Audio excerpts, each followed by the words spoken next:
Hello all dear students. आप सभी का बहुत बहुत स्वागत है वर्ल्ड विनर एकेडमी के प्लेटफॉर्म पर। इस प्लेटफॉर्म का मेन पर्पस है कि बहुत ही सरल और आसान तरीके से प्रतियोगी परीक्षाओं की तैयारी कराना।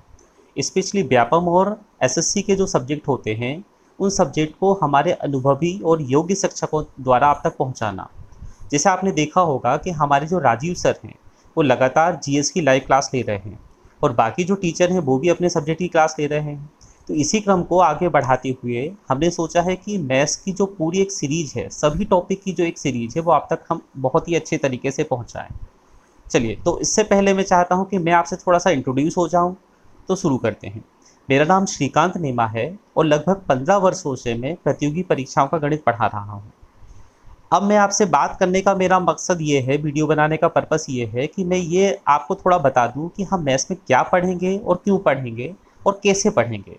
क्योंकि सबसे मेन चीज़ होती है कि पढ़ाना तो बहुत सारे टीचर पढ़ा देते हैं, मगर कैसे पढ़ाते हैं वो मेन चीज़ होती है। चलिए, तो मैं आपको पहले ये बताता हूँ कि हम क्या पढ़ेंगे। यदि हम मैथ्स की बात करें तो मैथ्स में लगभग 30 से 32 टॉपिक होते हैं और ये सारे टॉपिक जो हैं पूरे मैथ्स को कवर करते हैं। मतलब किसी भी एग्ज़ाम की आप बात करें, चाहे वो एसएससी हो या व्यापम हो या रेलवे हो या फिर बैंक के एग्ज़ाम की बात करें, सभी में लगभग ये 30-32 टॉपिक आते हैं जो पूरे मैथ्स को कंप्लीट करा देते हैं। मगर जब हम मैथ्स को पढ़ना शुरू करेंगे तो हम सबसे पहले स्टार्ट करेंगे सिंप्लीफिकेशन, जिसको हम कह सकते हैं कैलकुलेशन। क्योंकि कैलकुलेशन ही एक ऐसी चीज़ है जो मैथ्स में सबसे मेन रोल अदा करती है। यदि किसी बच्चे की कैलकुलेशन वीक है, कैलकुलेशन अच्छी नहीं है, तो वो मैथ्स का कितने भी टॉपिक पढ़ ले, कितने भी सब्जेक्ट पढ़ ले, अच्छे से परसेंट पढ़ ले या प्रॉफिट लॉस पढ़ ले, मगर यदि कैलकुलेशन उसकी वीक है तो वो कहीं ना कहीं मैथ्स में हमेशा पीछे रहेगा।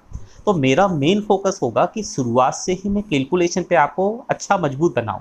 आपको कैलकुलेशन पे बहुत सारी मैं ट्रिक बताऊंगा, मल्टीप्लिकेशन में, डिवीजन में। ये सब चीज़ें हम धीरे धीरे जब हमारी क्लास स्टार्ट होगी वो हम शुरू करेंगे, ठीक है। अब कैलकुलेशन का थोड़ा सा और मैं आपको इम्पोर्टेंस बताता हूँ कि आज यदि हम किसी भी पेपर की बात करें, मैथ्स में जब आप पेपर देने जाते हैं, चाहे वो बैंक का हो या एसएससी का हो या व्यापम का हो, है ना, तो पेपर बनना कुछ नहीं होता। पेपर समय पे बनना सब कुछ होता है। और समय पे तभी बन पाएगा जब आपकी कैलकुलेशन अच्छी होगी। उम्मीद है कि जो मैं आपको बताना चाह रहा हूँ, क्योंकि जैसे यदि हम मैथ्स की बात करें तो मैथ्स में लगभग हमें एवरेज 30 से 32-35 मिनट हमें मिलता है। उतने समय में पेपर को वही बच्चा सॉल्व कर सकता है, ज़्यादातर क्वेश्चन वही अटेम्प्ट कर सकता है जो कैलकुलेशन में अच्छी कमांड रखता हो। तो हमारा जो मेन फोकस होगा, शुरुआत से ही हम मेन काम करेंगे कैलकुलेशन पे, ठीक है। जो हम धीरे धीरे अभी टॉपिक हमारे जब आएंगे तो उससे हम समझना शुरू करेंगे। इसके बाद हम आएंगे अर्थमेटिक पे। अर्थमेटिक की यदि हम बात करें तो इसमें दो टॉपिक बहुत ज़्यादा मेन होते हैं। एक होता है परसेंट और दूसरा होता है रेशो। मैं तो ये बोलता हूँ कि यदि आपने परसेंट और रेशो ही कर लिया है तो समझ के चलिए कि अर्थमेटिक 90% आपने कवर कर लिया।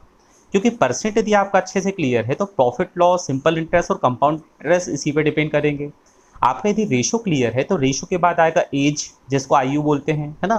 पार्टनरशिप आएगा, मिश्रण आएगा, टाइम एंड वर्क आएगा, मिश्रण समानुपात आएगा, अनुपात समानुपात आएगा, मिक्स प्रोपोर्शन आएगा, टाइम एंड वर्क आएगा। तो ये सारे टॉपिक जो होते हैं अर्थमेटिक के, वो दो ही चैप्टर पे लगभग लगभग बेस होते हैं। तो हम ये टॉपिक भी सारे कवर अच्छे से करेंगे। इसके बाद आता है, स्पेशली यदि हम एसएससी और व्यापम की बात करें तो एसएससी और व्यापम में मेन जो एक अलग से पार्ट होता है वो होता है किसका, एडवांस मैथ्स का, है ना। तो एडवांस मैथ्स में यदि हम देखें तो टिग्नोमेट्री होता है, ज्योमेट्री होता है, अलजेब्रा होता है, मेंशुरेशन 2D 3D होता है। तो इनको भी हम बहुत डीप में, डिटेल में अच्छे से समझने की कोशिश करेंगे। अब ये जो चीज़ें मैंने आपको बताई है ये तो हर टीचर आपको बता देगा कि ये टॉपिक होते हैं, मगर सबसे मेन जो प्रश्न उठता है कि इनको हम कैसे पढ़ेंगे, क्यों पढ़ेंगे, वो आपको मैंने बता दिया। क्योंकि ये लगभग जो टॉपिक हैं हर एग्जाम को कवर करते हैं। अब सबसे मेन जो प्रश्न होता है, इनको हम पढ़ेंगे कैसे। चलो, तो उससे पहले एक चीज़ और मैं आपको बताता हूँ कि बहुत सारे बच्चे ऐसे होते हैं जो मैथ्स में वीक होते हैं, मैथ्स को टफ मानते हैं। वो ये बोलते हैं कि मैथ्स हमसे नहीं बनता है। तो एक बात मेरी आप बहुत ध्यान से सुनिएगा कि मैथ्स जो होता है वो दुनिया का सबसे सरल सब्जेक्ट होता है। जो हम पढ़ेंगे, जब आपको धीरे धीरे ये बात और अच्छे समझ में आएगी, आप बोलेंगे कि यार सर तो ऐसा बोल रहे हैं क्योंकि सर मैथ्स पढ़ाते हैं। तो ऐसा नहीं है। मैथ्स क्यों सरल होता है, इसके देखिए कारण क्या है। आप भी थोड़ा सा सोचिएगा कि जो हमारा अर्थमेटिक का पार्ट होता है, जो अर्थमेटिक का पार्ट होता है मैथ्स में बहुत मेन रोल अदा करता है। तो जो भी अर्थमेटिक होता है वो आता है केवल पहली से लेकर 10वीं तक। और ऐसा कोई बच्चा नहीं है जो पहली से लेकर 10वीं तक पढ़ाई कर मतलब जिसने ना की हो। हर बच्चा पहली से लेकर 10वीं तक पढ़ाई की है तभी कॉम्पिटिटिव की तैयारी कर रहा है। तो इसका मतलब ये हुआ कि जो चीज़ हम पढ़ चुके हैं उसे हमें दोबारा पढ़ना है, और दोबारा पढ़ने को क्या बोलते हैं, आप समझ सकते हैं, रिवीजन बोलते हैं, है ना। और दूसरा प्रश्न ये उठता है कि कई बच्चे यहाँ पे ज़्यादा फोकस करते हैं कि मैथ्स मतलब क्या होता है, एक्स होता है, वाई होता है, जेड होता है, फार्मूले होते हैं। तो दूसरी बात आप ये ध्यान रखिएगा कि जो मैथ्स आप मेरे द्वारा पढ़ेंगे, जो मैथ्स मैं आपको पढ़ाऊँगा, उसमें मेरी कोशिश होती है कि मैं बहुत ही कम, मतलब लगभग ना के बराबर इन चीज़ों का यूज़ नहीं करता। ना कभी कोई एक्स का यूज़ होगा, ना वाई होगा, ना कभी कोई फार्मूला होगा। जो भी मैथ्स होगा वो चलेगा टोटल कॉन्सेप्ट पे, है ना। हम ये देखेंगे कि जो भी चीज़ें हमें करना है मैथ्स में, जो चीज़ मैं आपको पढ़ाऊँगा उसके पीछे हम समझेंगे कॉन्सेप्ट। और यदि आप ये चाहेंगे कि हमें फार्मूले चाहिए, तो फार्मूले ऐसा नहीं कि कभी किसी ने भविष्यवाणी की थी और फार्मूले बन गए थे। सारे फार्मूले बनाए गए हैं, वो बनाए गए हैं मेथड से।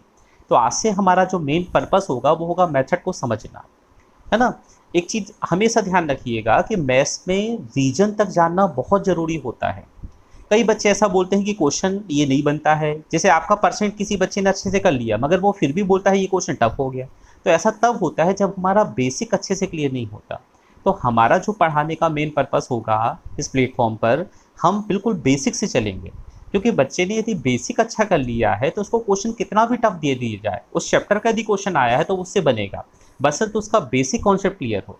तो हमारा जो मेन पर्पस होगा वो होगा बेसिक को समझना, है ना। मतलब क्या होता है ये मैं आपको पहले बताऊंगा, मगर इसके पीछे का कारण क्या है, ऐसा क्यों होता है, वो जानना बहुत ज़रूरी होता है।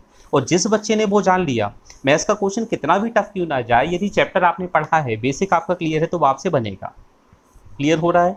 तो हमारा जो मेन पर्पस होगा इस प्लेटफॉर्म पे पढ़ाने का वो यही होगा कि बिल्कुल हम जीरो से स्टार्ट करें, है ना, बिल्कुल जीरो से हम स्टार्ट करेंगे ताकि हर बच्चा हमसे जुड़ सके। और इसको हम ले जाएंगे एडवांस लेवल तक, अपर लेवल तक ले जाएंगे, ताकि जो भी आजकल के, जैसे यदि हम क्वेश्चन देखें मैथ्स में तो थोड़े से टफ क्वेश्चन भी आ रहे हैं, है ना। तो हर टाइप के क्वेश्चन हम कवर करेंगे, और जो भी आपके डाउट रहेंगे वो भी हम कोशिश करेंगे कि एट द टाइम हम क्लियर करते जाएं। यदि मान लो बीच में कुछ ऐसा होता है कि डाउट आपका थोड़ा सा बड़ा है, तो हम अलग से डाउट क्लास भी शुरू करेंगे, और ये सारी चीज़ें आपको इसी प्लेटफॉर्म पे मिलेंगी, है ना। तो हमारा मेन पर्पस यही है कि हर बच्चा, आजकल यदि हम समय देखें तो ऑफलाइन क्लास बच्चा नहीं ले पा रहा है।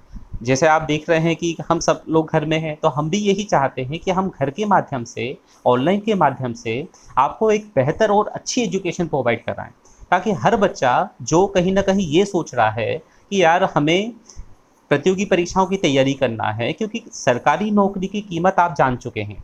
पिछले 1.5 साल से यदि हम देखें तो हर बिजनेस की बात करें या फिर प्राइवेट जॉब की बात करें तो हर चीज़ अफेक्टेड हुई है। केवल एक चीज़ जो आपको अच्छे से लग रही होगी, जो आपको दिख रहा होगा, कि केवल सरकारी नौकरी ही एक ऐसी चीज़ है जिसमें अभी तक कहीं से कहीं तक कोई समस्या नहीं हुई है। यदि सरकारी कर्मचारी घर पे बैठा है तो भी वो पेमेंट पा रहा है ना। तो हमें कीमत समझ में आ रही है सरकारी नौकरी की, और यही सरकारी नौकरी पाने के लिए हमें एक अच्छे से प्लेटफॉर्म से जुड़ना बहुत ज़रूरी है। ठीक है, हम क्लासेस शुरू करेंगे, आप जो चाहेंगे उसके हिसाब से आप हमें बताएंगे भी कि हमें सर ये टॉपिक पहले पढ़ना है, वो चीज़ें सब आपके अकॉर्डिंग हम कोशिश करेंगे करने की, है ना। तो आप बस तैयार हो जाइए, बहुत जल्द हम ऐसी क्लास लाइव शुरू करेंगे, और बिल्कुल बेसिक से पढ़ेंगे, और बिल्कुल आपको लेके साथ में, हर बच्चे को हम लेके साथ में कोशिश करेंगे कि लेके चलें। चलिए मिलते हैं, थैंक यू, धन्यवाद।